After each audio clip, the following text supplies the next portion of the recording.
Hay un hecho y en el medio muchas interpretaciones.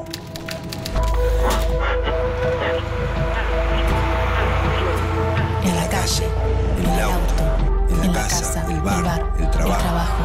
Hay distintos puntos de vista en el medio de tanta información. Ahí estamos nosotros, en el medio del ruido. En el medio hay un hecho y distintas miradas. En el medio hay un hecho y muchas verdades. En el medio hay mensajes y miradas. Y nosotros estamos ahí. ¿Qué ves? ¿Realidades? ¿Qué escuchas? ¿Verdades? ¿Qué lees?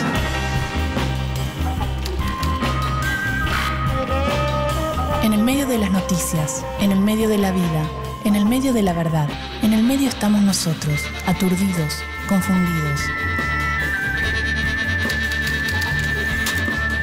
Ahí estamos nosotros, en el medio de los medios.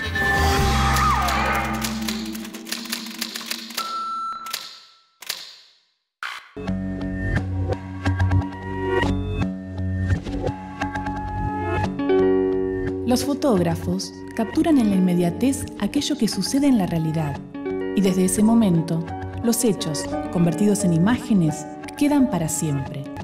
Son cazadores que con su trabajo nos permiten ejercitar nuestra memoria, abrir nuestra mirada y profundizar en la observación. Sus imágenes cuentan, hablan, informan y expresan el mundo.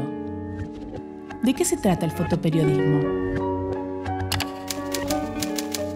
El fotoperiodismo es una profesión maravillosa que nos permite a algunos acceder a posiciones donde poca gente puede estar, donde debemos informar a través de la imagen qué es lo que está sucediendo.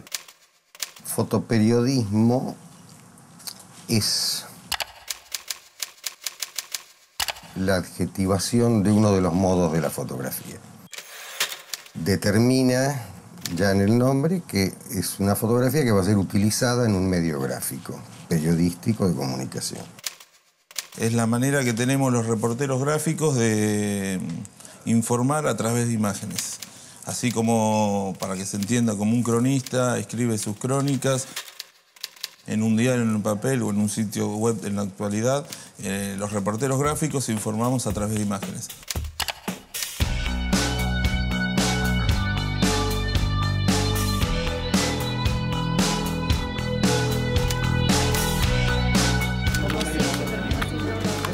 Candelaria Lago, fotoperiodista, va a salir de jornada de trabajo. En este bolsito tenemos dos tipos de lentes. Este es de gran angular, el que nos va a permitir hacer un amplio panorama. Paisajes. Claro, o sea, tiene una dimensión real de toda la plaza, todo el parque.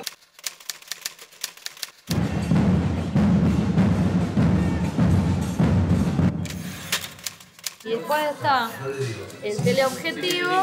El teleobjetivo se utiliza habitualmente o cuando estás muy lejos para aproximar lo que querés fotografiar o retratar o para hacer un retrato. Entonces llevas los dos lentes, la cámara Y el flash, porque nunca vamos a saber, hasta que llegamos a la nota, las condiciones de luz. ¿Y ahora el primer destino? El primer destino es el Hotel Bauen, Congreso, Capital Federal.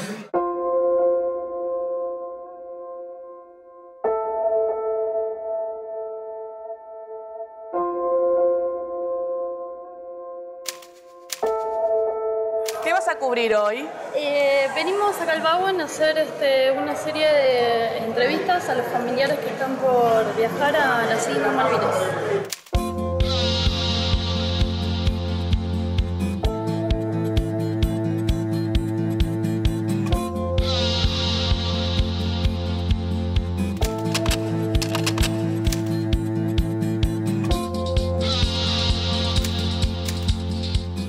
Hay dos generaciones de fotoperiodismo. Carlos, que comenzaste en los 70, y Alfredo, que comenzaste en los 90. ¿Qué es el fotoperiodista? El fotoperiodismo es una rama, más específica dentro de la inmensa rama que es la fotografía. Igual creo más en la fotografía que en el fotoperiodismo. El problema, yo creo, del fotoperiodismo, o del periodismo en realidad, es que no tiene quizá mucha profundidad y cada vez menos. Sí, yo creo que era un oficio noble que se convirtió en un mercenaje. Antiguamente uno fundaba una empresa periodística con la intención de distribuir información, o que el pueblo se mantuviera informado. En cambio, de repente las empresas periodísticas empezaron a contratar expertos en economía para ver si podían ganar un poquito más de dinero y se dieron cuenta que realmente era mucho mejor ganar dinero vendiendo lo que la gente de alguna manera puede digerir fácilmente, ¿no?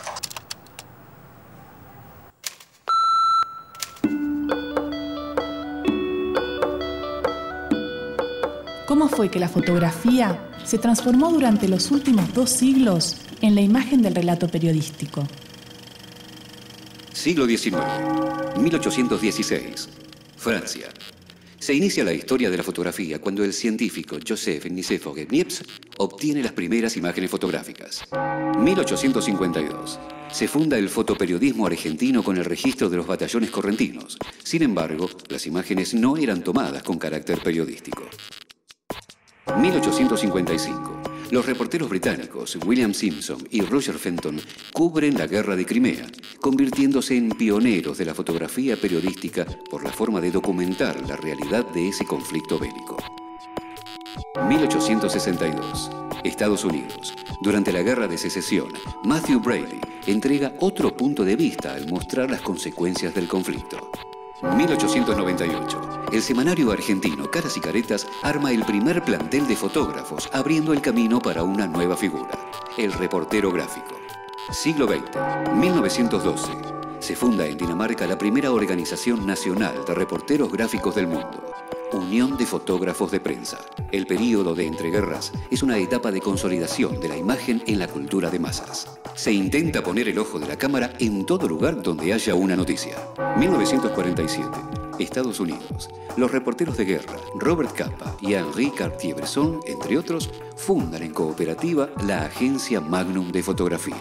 Gracias a esta agencia, por primera vez, los fotógrafos pueden ser dueños de su material y trabajar con una relativa independencia de los medios de prensa. Entre 1958 y 1975, durante la Guerra de Vietnam, el gobierno de Estados Unidos resiente la libertad que le otorga a los fotógrafos en la zona de combate y decide terminar con la presencia de cámaras en los conflictos, marcando un punto de inflexión en el fotoperiodismo.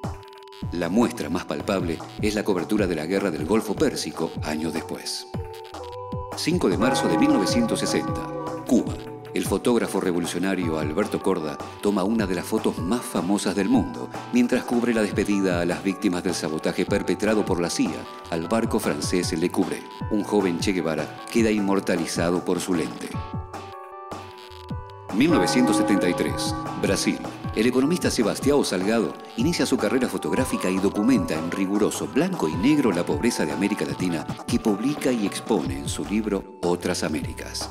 1980, Argentina. En plena dictadura militar, la Asociación de Reporteros Gráficos de la República Argentina, ARGRA, trabaja por el derecho a la libre expresión y la libertad de prensa mediante la realización de la muestra anual de fotoperiodismo. En marzo de 1993, Kevin Carter viaja a Sudán y fotografía a una niña con un buitre merodeándola. La imagen lo convierte en ganador del premio Pulitzer, pero unos meses después se suicida al no soportar la pregunta de por qué no había hecho nada por salvar a la niña. 25 de enero de 1997, Argentina. El fotoperiodista de la revista Noticias, José Luis Cabezas, aparece calcinado dentro de un auto en el balneario de Pinamar. Su asesinato se produjo tras mostrar públicamente y por primera vez el rostro del empresario Alfredo Yabrán, implicado en casos de corrupción. Desde entonces, se conmemora el Día Nacional del Reportero Gráfico en el aniversario de su crimen. Siglo XXI. En la actualidad, las fotos se pueden capturar desde un teléfono móvil, una computadora portátil, una pequeña cámara digital y una infinidad de objetos sencillos de utilizar. Por eso, muchos medios publican como primeras fuentes imágenes de aficionados y no de profesionales. Así, sucedió con eventos como los atentados del 11 de septiembre en 2001, la invasión a Irak en 2003 y el tsunami en el 2004.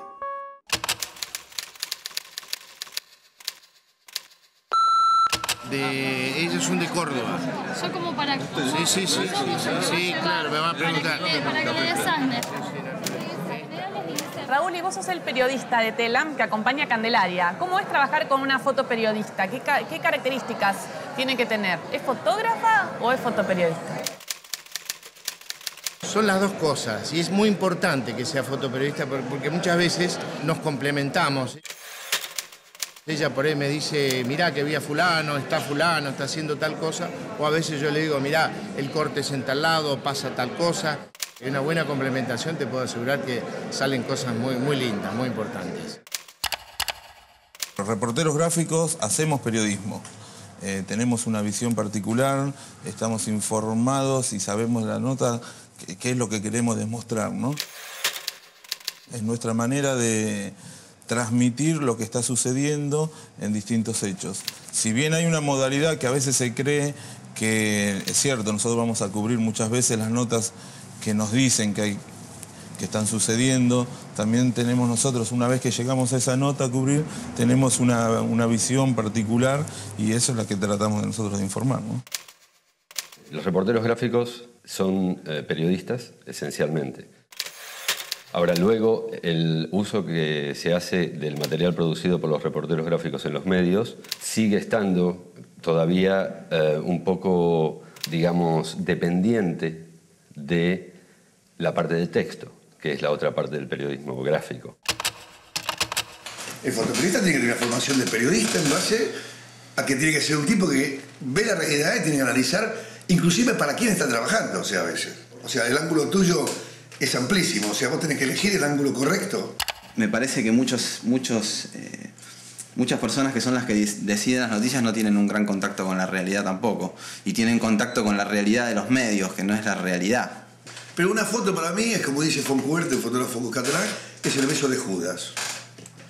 O sea, es algo que parece la realidad, pero que no es la realidad. Es lo que ve el fotógrafo de la realidad. Si un fotoperiodista es un profesional que con su mirada captura acontecimientos escondidos en la realidad, ¿cómo trabaja periódicamente un fotógrafo que registra la vida de los famosos? ¿Qué es un paparazzi? ¿Un paparazzi es un reportero gráfico? Sí, claro, totalmente. Sos paparazzi, pero sos fotógrafo, primero que todo, ¿no? Vos como paparazzi tenés que tener conocimientos y tenés que saber qué es lo que te va a pedir un diario, una revista. Sí, y por sobre todas las cosas, si no te lo piden, saber lo que importa realmente. Ahora, ¿y cómo haces para estar en el lugar justo en el momento indicado?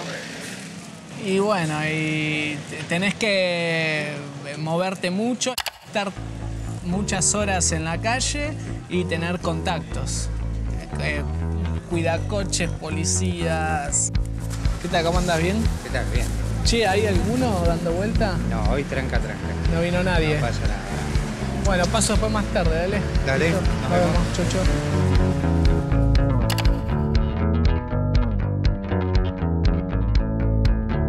La foto es el resultado final, pero para esa foto por ahí se necesitó una semana de tiempo.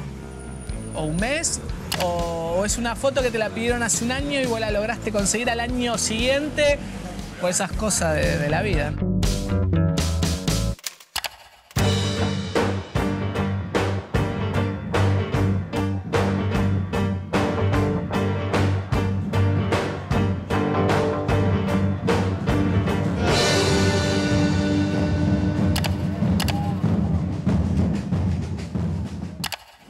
Sacas una fotografía, ¿haces un recorte de la realidad?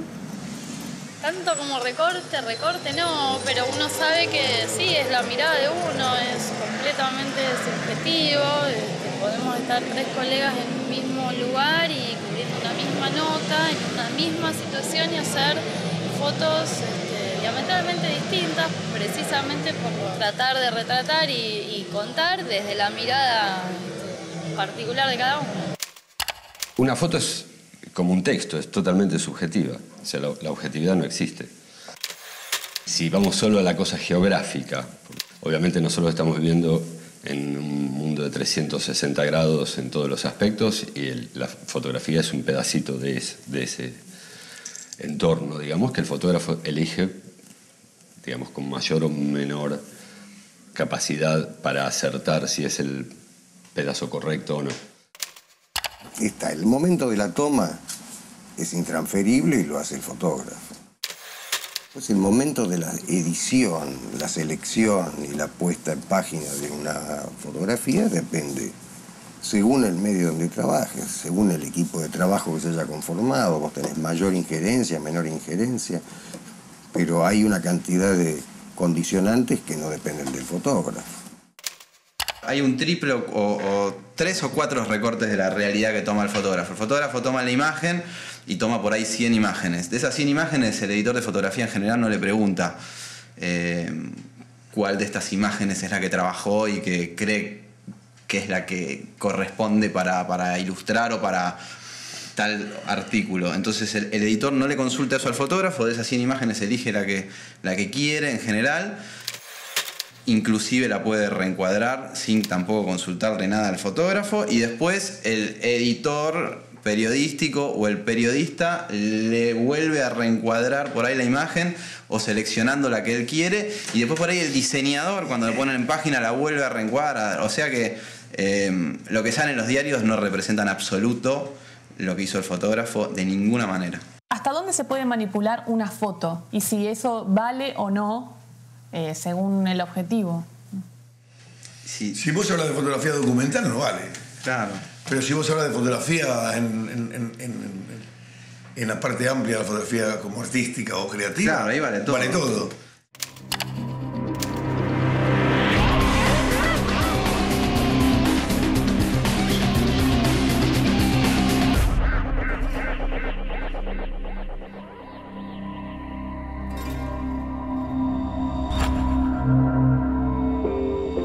El ejercicio de desarmar una noticia y analizar sus partes nos permite preguntarnos y entender su construcción.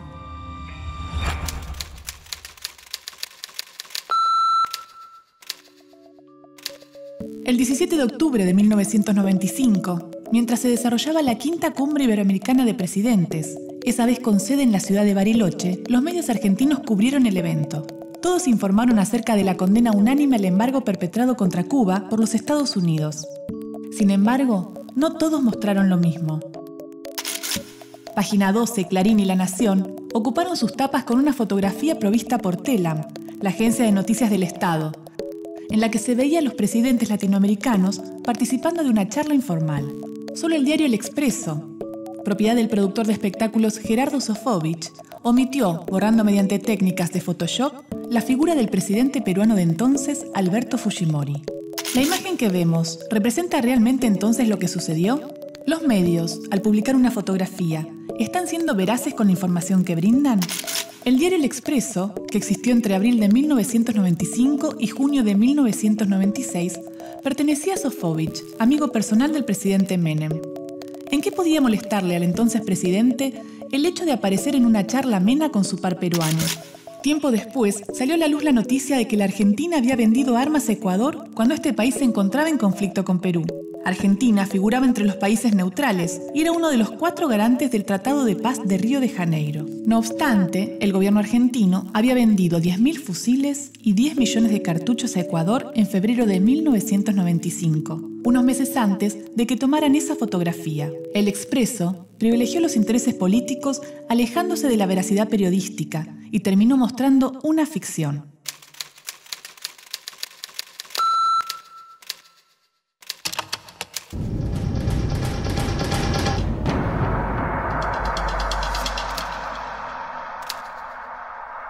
Bueno, acá llegamos a la redacción, a la agencia. Fotografía está al fondo. Vamos a darle la tarjeta al editor en jefe.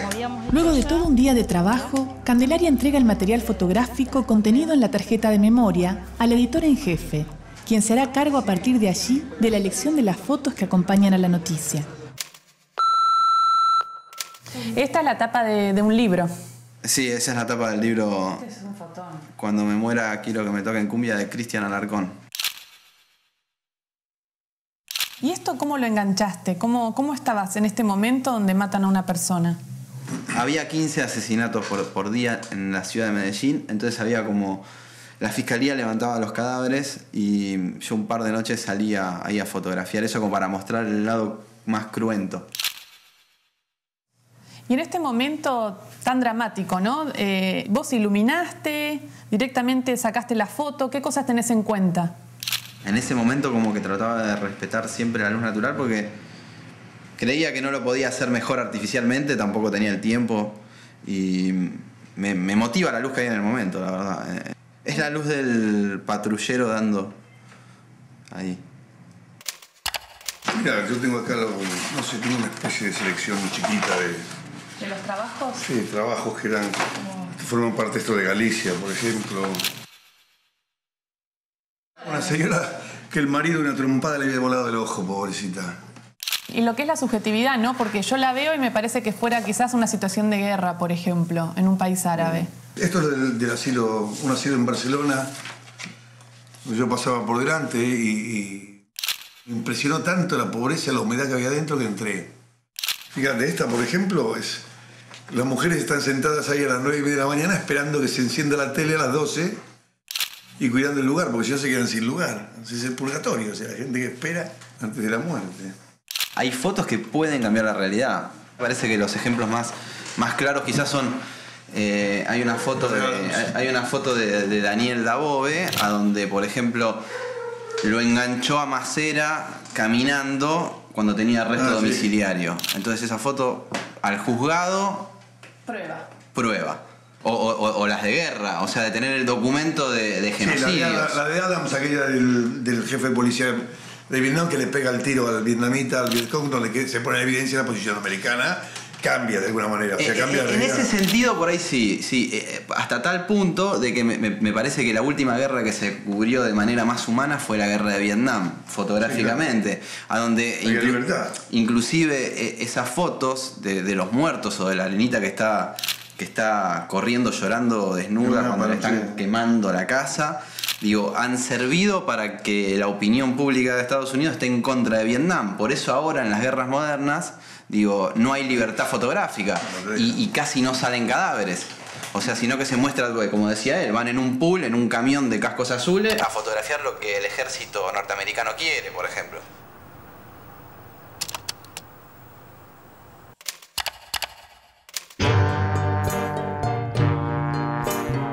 Entre 1865 y 1870, Brasil, Uruguay y Argentina atacaron militarmente a Paraguay, suceso que pasó a la historia como la Guerra de la Triple Alianza. Años antes, con la Guerra de Secesión en Estados Unidos y en la década anterior con la Guerra de Crimea en Europa, habían aparecido los primeros registros fotográficos como documentación de un hecho bélico. Bajo ese concepto y con esa idea, un año después de iniciada la Guerra de la Triple Alianza, la Galería Beit y Compañía de Montevideo tomó aquel ejemplo y le encomendó al uruguayo Esteban García la cobertura fotográfica de la guerra. El fotoperiodista y su equipo estuvieron en el frente de batalla junto a las tropas del coronel Palleja, jefe de la Banda Oriental. A pesar de la simpatía de Esteban García por los aliados, sus fotos manifiestan la crueldad con la que se trataba a los prisioneros paraguayos. Este relato fotográfico se convirtió en el primer fotoreportaje de guerra de América del Sur y marcó un hito en la fotografía documental latinoamericana.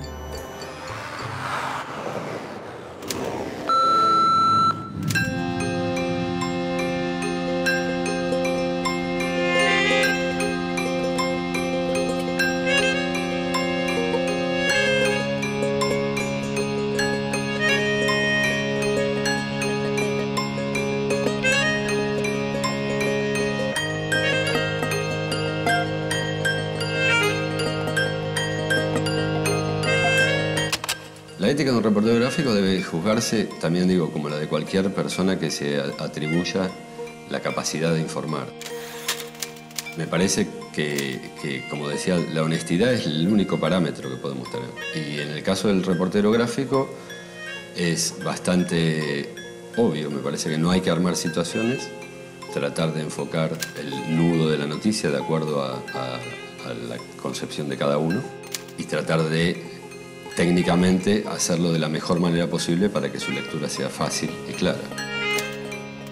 La responsabilidad del reportero gráfico dentro de la sociedad es la misma que la de cualquier ciudadano. Y si ese ciudadano se dedica al periodismo, bueno, es no falsear los hechos ex profeso.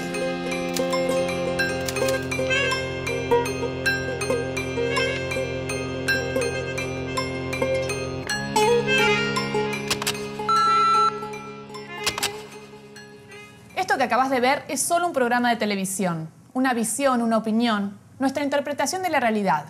Es nuestra verdad, pero no es la única. Hay diferentes miradas sobre los hechos. Nosotros elegimos qué contarte y cómo. Seleccionamos imágenes y testimonios, como los medios que de un hecho construyen la noticia. Los medios de comunicación eligen qué contarte y son responsables de lo que dicen. Como nosotros en este caso, que elegimos qué contarte y somos responsables de lo que decimos en este programa.